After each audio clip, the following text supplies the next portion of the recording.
Also, those children 4 years old to 10 years old, 4 through 10, can meet in the back of the church right now. I have a special program for those 4 through 10. You can leave now. Meet your teacher in the back of the church. That's Mrs. Bragg.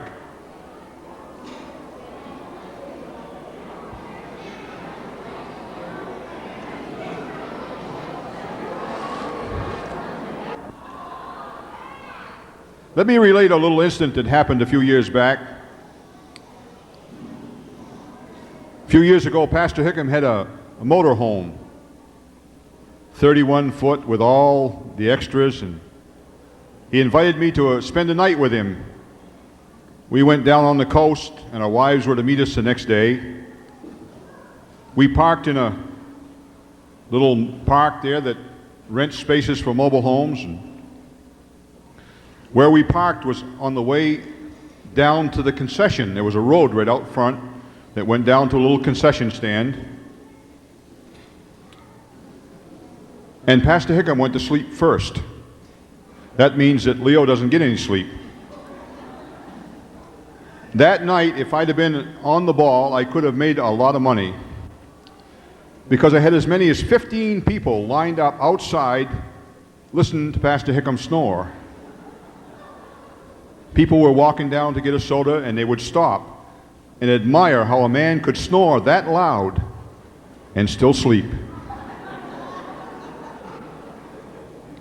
I'll never forget that, Pastor, a long night.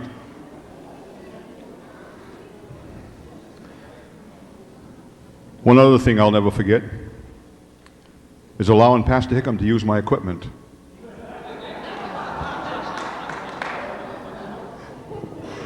There's some pictures in the hallway to illustrate what I'm saying. For you that don't know, I have heavy equipment. Once he called me and my backhoe was down over a bank. We managed to get that out. Once he called me and my bulldozer was setting precariously on one leg, and we managed to get that out. The next time I received a message, my wife called me and to come down to the house. She said, Pastor Hickam called. The bulldozer's upside down. He's all right, and dinner's ready. I said, I'll have dinner. I arrived a few moments later to find my bulldozer, my brand new bulldozer that I've only paid 6 payments on, upside down.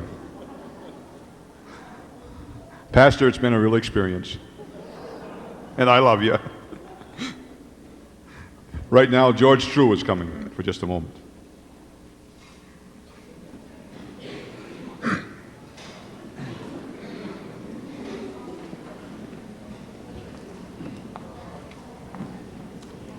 Well, Leo, they used a bulldozer mine one time too, but they didn't tip it over. They just run into a brush fire and they burned it up.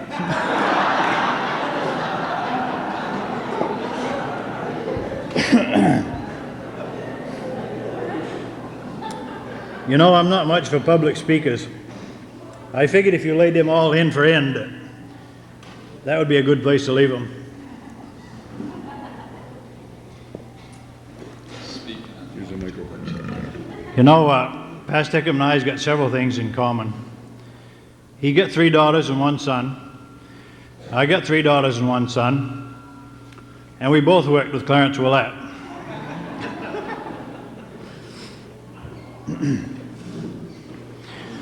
When I first met Pastor, I don't remember just what day it was, what year. I mean, it was 63, 64, or 5, somewhere in there. But I came up here, and all there was a forest here.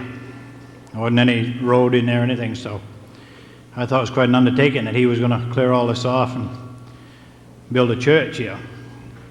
But he had Clarence Willett to help him, so he was all set there. But of course, I think sometimes if he'd worked alone, hadn't had Clarence, he'd have got it done quicker. Clarence was the kind of a guy that if you'd had him out in an open field somewhere to cut a tree, he'd hang it up somehow. he worked for me in the woods, so I know just what it's like. But Pastor Hickam put him way over on one end of the lot and say, "Now, Clarence, you start there, and I'll go over here and work." And he'd hang a tree up, and then, of course, he'd be back over there trying to cut around where Pastor Hickam was. Had to watch him every minute. You didn't know whether he's going to get a tree on you or what. I know I always come to Pastor Hickam whenever I wanted to make some major decision, asking his advice. So when I wanted to change jobs or something, so I had this dream, I wanted to go trucking. So I come to Pastor Hickam, and he said, "Sure, go for it. Of course you can do it." He said, "Make up your mind, the Lord's help is you can do anything." Well, actually, I think it was a nightmare, but anyway, we've had a lot of good times together, Pastor and I. He took me clear up Monson one time. He wanted to get a few little slate for his fireplace. So we go up there, and I see this great big sledgehammer he was taking. I didn't know just what it was for, but when we get up there, of course, that slate, most of it was pretty good size. We had to break it up big enough so we could pick it up, put it in the truck. But I really get back at him. I had my dream truck, and I thought, well, Pastor Hickam ought to take a trip with me sometime, just to see what it was like. So I stopped in here one evening, 7 or 8 o'clock, and I said, "Pastor, why don't you take a ride with me? Got to run down to Boston." I don't know if I told him that we had 44,000 bags of potatoes in it, unload by hand, but anyway, we get down there and got him unloaded. He told me he was pretty tired before we left, and I said, "Well, you can just climb right in the bunk and go to sleep." So we got started, and of course that little single axle tractor back in, it rode like a bucking bronco, he's trying to sleep in the bunk. Yeah, but no, Pastor Hickam do anything to help anyone out, and I want to thank him for me and my family for all the things that he's done for us.